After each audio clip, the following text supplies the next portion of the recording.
when they start talking, when the people that who I fight, when they start talking, that's when y'all get dumb. I'ma beat his ass. He can't do shit. For real. I better be quiet. You got any grease in your hair tonight, Tank? That is it. Lamont, please say that in the second fight. Any questions? You got any grease in your hair tonight, Tank? Like, don't ask, you got any grease in your hair tonight, Tank? Like, don't. How many rematches have you fought? 0. What do you have to do to create enough separation where this don't happen again? Whew, it's a good question. It's going to be based on my training camp. I have to push myself a little harder if that didn't give me the win. And I have room. I definitely have room. Originally set for June 21st, 2025 at the T-Mobile Arena in Las Vegas, the rematch between Davis and Lamont Roach Jr. was postponed. The delay came primarily due to Davis's request for additional training time, citing the need to prepare more thoroughly. Additionally, financial difficulties faced by premier boxing champions, the event's promoter contributed to the rescheduling. The fight is now set for August 16, 2025, still in Las Vegas. The rematch is highly anticipated following the controversial draw in their first encounter. What's good, guys? Red Corner Boxing here. So the Ring Magazine has today confirmed that Gervonta Tank Davis versus Lamont Roach Jr. 2 will take place on August 16th in Las Vegas, Nevada. It's a great fight. We need to see it again. Who wins it and how, lads? Let us know here on Red Corner Boxing. Promoter Gary Jonas shed some light on the negotiations for the rematch. While he didn't give too many details, Jonas did say that the second bout between Davis and Roach Jr. is all but finalized. Let's hear what he got to say right now. Important question on everyone's mind. How close is the rematch? How big will it be? How close is it to getting done? Very close. It's in my mind, it's a done deal, but there are formalities, but it's a done deal, and it's not far off. Their first meeting on March 1st, 2025 at the Barclays Center in Brooklyn ended in a majority draw. One judge scored it 115-113 in favor of Davis, while the other two had it even at 114-114. A major point of contention came in the 9th round, when Davis took a knee after a jab from Roach incident, not ruled a knockdown by the referee. The decision sparked heated debate among fans and boxing experts alike. How you think the one coming up with I Tank hope he don't fight Lamont, actually. Like, I hope he don't get in the ring with him again. Because at the end of the day, if he lose, it's just going to look bad on the fight with me. So it's going to look like somebody else already did it. I don't You want Tank to knock you out, yo. I heard him say, like, yo, I want to fight Tank, and that's nice, but why do you want Tank to knock you out so bad? Like, look, that sound good. That sound real good, but she's too little. Too little. I promise you he's too little. Lamont is signed and ready to go for the rematch, correct? Y'all, Tank plays so many head games, it's not even funny. Let me tell you something, bro. Lamont Roach has never been this big of a fighter before. Everyone knows Lamont Roach now. So he could be reaping the benefits of just enjoying his status of having that draw with Tank, while Tank is the one with the eye of the tiger. Tank is probably in the gym training his ass off and then sign the contract like, all right, we got to fight win. June, oh shit, let's hurry up and dash your ass. Sugar Ray Leonard did that to Roberto Duran. Duran was told that he had a fight in a couple weeks, and he was like, dude, I'm 190 pounds in Panama. Which is why Roberto Duran was out of shape in the No Mas fight and was like, no mas. So Tank could be over there working, sign the contract in 3 weeks, and all of a sudden Lamont Roach got to put a training camp together. After the fight, Davis cited several distractions that affected his performance, including irritation from hair products that impaired his vision and the absence of ring girls, which he said disrupted his focus. I could have definitely done more, that's my fault, Davis admitted. For me, Tank Davis is fighting a minus 1,600 as your main event odds is crazy to me, dude. That's crazy. That underdog lived up to the hype. He ended up, overperforming. Lamont Roach, credit to him, all this other stuff. And it took some politics to keep Davis as champion. You ever see guys getting the referee their own fight? Dude, anybody else takes that knee, you're getting counted, bro. The referee, actually, his instinct, if you watch that, the referee's instinct was to count. If you notice, Steve Willis started counting, and then he looked at the timekeeper outside the ring, wasn't counting, and he stopped counting. So you get to call your own timeout. Earlier in the fight, if you saw that shoulder barge that Tank did to Roach in the clinch, he didn't get a warning, but Roach's reaction got the warning. This is the politics we're dealing with. You keep doing this, you're looking at short-term money and long-term destruction of a... Critics argue that Davis may have intentionally taken a knee in the 9th round to disrupt Roach's rhythm and regain control of the fight. The theory is that Davis used a veteran tactic, buying a few extra seconds to recover under pressure rather than risk being overwhelmed by Roach's aggressive offense. He take a knee. You need to lose like 10-8 that round at least, no? And plus the corner go up and put it a towel in the face. That's disqualification for sure. I'm talking about the rules, but it's not my... Davis later clarified that the eye irritation stemmed from a hair treatment he had undergone 2 days prior to the fight. The grease from the treatment mixed with sweat during the match, causing a burning sensation. Addressing audience boos during his post-fight interview, Davis emphasized that his actions were genuine, not a ploy to manipulate the outcome.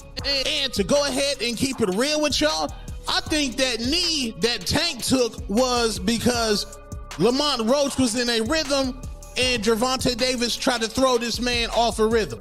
Do I believe the Murray's sport waves, the soul glow was in his eye? Absolutely not. I believe that man Tank got nerve-eye and said, hold on, this man Lamont Roach is cooking. I need to take me a quick timeout and a quick break. It's nasty. It's horrible. It's disgusting. It's bad enough how hard and difficult it is to beat this man. Most fighters is weight drained. Most fighters has clauses on them. So when somebody who's coming up is able to compete with Gervonta Tank Davis, you handicap the man with trash rulings. Fan and analyst reactions to Davis's explanation have been mixed. Many questioned whether the moment should have been ruled a knockdown regardless of the cause. The New York State Athletic Commission, NYSAC, has since launched an official review of the bout's outcome. Technical delays prevented an immediate review of the controversial 9th round, but many argue it could have impacted the final result. Can you describe what the feeling was like in the ring? And was it to get the towel out, to get the burn out of your eyes, or what was going on? And I didn't want to get caught.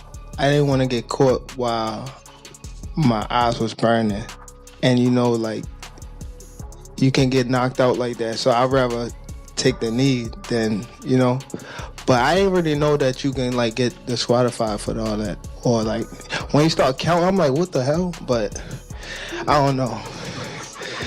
It's cool. Roach's camp responded by filing an official appeal with the Athletic Commission, focusing on the 9th round incident. Referee Steve Willis had started a count but stopped at 3, allowing Davis to return to his corner where his trainer wiped. His eyes a clear violation of boxing protocol. Davis maintains the issue was caused by hair grease affecting his vision. Even without the knee, that should have been a knockdown. I thought I should have won a competitive fight. I think I did what I needed to do necessary to bank the rounds. I'm just a little frustrated with the scorecards. I thought I should have won. Former world champion George Kambosos Jr. didn't hold back in his critique of Davis after the fight. He praised Roach's performance and resilience, noting that few fighters have ever pushed Davis that far. Kambosos also questioned whether Davis is still capable of competing with top-tier fighters, especially considering the 9th round controversy. Timeouts in boxing.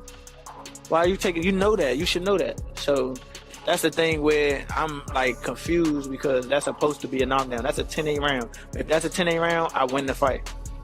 So, you know what I'm saying? That draw turned into a 115, 114 my way. Gone in, okay, it's round 10, right? You see that you down on the scorecard. Jake Paul has confirmed that if Davis wins the rematch against Roach, negotiations for a potential exhibition match between the two will resume. Despite a significant weight difference, Paul at 195 lbs, cruiserweight, and Davis at 135 lbs, lightweight, the proposed bout would be a 10-round exhibition. Talks were initially underway but paused following the draw. If both fighters win their next fights, the exhibition could happen later this year. Make it that fight on the weekend, what'd you make of the controversy in that one?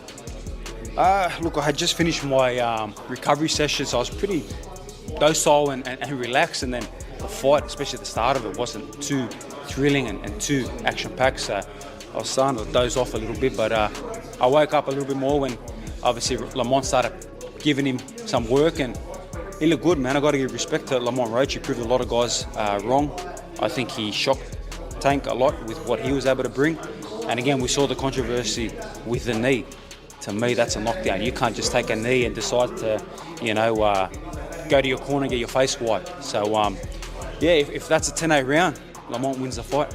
So it's, unfortunate, but that's the fight game, Hopefully they'll do it again and he gets paid, what he's worth. Have you ever seen anything like that in boxing before? A guy sort of just voluntarily... We've seen Floyd take a knee and be put on the count. We've seen Miguel Cotto. Tank Davis is not leaving anything to chance. He has enlisted renowned trainer Kenny Ellis, known for his discipline and strategic approach. Ellis is working to refine Davis's technique and build endurance, pushing him to new levels of focus. And preparation Ellis is expected to be in Davis's corner on fight night, ensuring real-time adjustments and maximum performance. But me and Gervonta were scheduled to fight for sure. How real or what was to it with you and Tank actually being a thing? Was that something that was talked about? Yeah, no, it was highly talked about and in negotiations and almost ready to make happen, but he has to do his rematch with Lamont and get that W, and then we'll be able to run it back. But me and Gervonta were scheduled to fight for sure. Davis has also reunited with longtime mentor coach Calvin Ford. Their bond extends beyond the ring coach. Calvin has been instrumental in Davis's development, from a raw prospect to a world champion. Every major win in Davis's career has had Ford's strategic fingerprints on it, and his return adds another layer of confidence and experience to Davis's camp. Doing the interview circuit, right, kind of being a little bit out of character leading into the rematch. Do you think, and this is what Mill City asked, do you think that is something you guys are taking in consideration in preparation for the fight? And what Kenny Ellis said was, look, man, we're not falling for the banana in the tailpipe. We know what Lamont Roach brings to the table, and he says that Lamont Roach is, we're not believing that he's out there drinking or blowing up a bunch of weight and all of that. He says what most people say, hey, we're going to prepare for the best version of Lamont Roach that is going to, that'll come for us. But the way that he saw the fight coming out was he said he sees it like the fight before, a lot of really crisp shots landing. And the fight is going to be similar, but hey, the fight at the same time is going to be very different. Now, I just happen to have a very good friend named Phoenix the Assassin who breaks down fights for me. He's a trainer, got a world-class eye for fights. And what he speculated should be the difference between the first fight and the second fight for Gervonta is that Gervonta is going to need to spend a lot more time fighting on the outside and scoring points for a longer period of time on the outside, and then making sure that, and basically forcing Lamont Roach to try to initiate something with slower hands, score his points, and get out. And he said the reason that he believes that Lamont Roach would be able to do that. Veteran boxing commentator Jim Lampley offered his take before the first fight, casting doubt on Roach's chances. Lampley praised Davis's southpaw stance, slick footwork, and explosive knockout power, likening him to a young Mike Tyson. While acknowledging Roach's skills, Lampley suggested he might struggle against Davis's dynamic offense and ring IQ. All right, Sean Patel here with the legendary Jim Lampley, PPB.com, and called a controversial draw tonight. The crowd inside Barclays, they did not like it. What did you think of the verdict, Jim? Was it the right call? An upset draw is always a mixed bag for fans, for people in the sport, et cetera, et cetera. I thought it was, in essence, the right decision. The only question about whether the upset draw is justified is whether Steve Willis erred in not deducting a point in a late round when Tank Davis appeared to touch the canvas with his hand. And, that is going to stay in the woodwork and haunt the fight in the breach a little bit. But at the end of the day, it's a setback in Tank's career and for his reputation. I think most observers expected him to knock Roach out, particularly because Roach was moving up from 130 to 135. Sometimes when a fighter moves up in weight, he gets stronger, and it looked as though maybe Roach did get stronger and had a greater ability to resist Tank's power than other opponents have had, because Tank did tag him with a lot of clean shot. Lamont Roach Jr.'s advisor, Roberto Diaz, admitted Davis is one of the sport's elite, but believes Roach has the tools to pull off an upset. Diaz cited Roach's amateur pedigree growth since their last meeting and detailed preparation as factors that could swing the rematch in Roach's favor. James for the president, True School Sports. Let's go, baby. Pow! Be careful what you wish for because it can become a reality. Yeah. All right, Brandon Taylor here, True School Sports. I'm with Roberto Diaz. Roberto, good to see you as always. Likewise, thank you. Thanks for having me. Yes, for sure. You're part of Lamont Roach's camp. Well, what's your official role with Lamont Roach? I'm an advisor for him. Okay, so you guide him on how to make certain decisions? Correct. Okay. We've been together for many years since his pro debut back in the days at Golden Boy, and after we both parted ways, we hooked up. Okay, that's pretty cool. That's pretty interesting because now that you guys are not with Golden Boy, you're still together. So absolutely, you guys must have had a good relationship when you were at Golden Boy. Always had a good relationship with him and his father, and obviously I'm honored and just honored to be a part of him. And when I got the call to continue working with him, it was a no-brainer for me. Okay. A lot of the boxing media and the boxing fans are overlooking Lamont Roach, and they're angry that Tank isn't getting fights against Shakur Stevenson, Keyshawn Davis, these kind of guys. But what can you, from someone that's been with him from the beginning, what can you say about the talent level of Lamont Roach? I don't blame the fans, but it's a little bit of the unknown for them. It's a little bit of they don't know who he is. On Saturday night, they're going to know who he is. They're going to respect him, and they're going to become fans. One thing about Lamont is he fought all the styles. The kid has the talent. The kid has the want, but he's never had the opportunity to be on this type of stage. Now it is. Now it's on him. He's put in the work. The talent's there. The hunger's there. He knows what a win means. And here's where it's important. The fans are okay not to know, because until they are introduced, like they know who Shakur is, they know who these other guys is. They'll know on Saturday. But most importantly, Tank knows what he's facing because he brought in two of the best trainers in boxing. Not one, but two, because he knows what he has in front of him.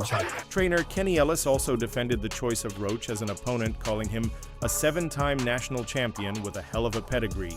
While some fans may downplay Roach's chances, Ellis warned against underestimating him, pointing to both fighters' evolution since their amateur days. The rematch, he said, will highlight their progress and adaptability. You feel like that fight with Tank, the rematch with Roach, is bigger than perhaps a Shakur Stevenson fight now? Yeah, for sure. Tell me why. Yeah, tell me. He got in the ring. He got in the ring with Tank with no hesitation. Okay. For the hell of a fight. Everybody want to see it again. And Shakur's last 3 fights, they criticized him. Because of his style of fight. No offense to him, but this is the reality. People criticize him because of the way he fight, and they don't want to see that. They'd rather see Roach again, Who do you think will come out on top?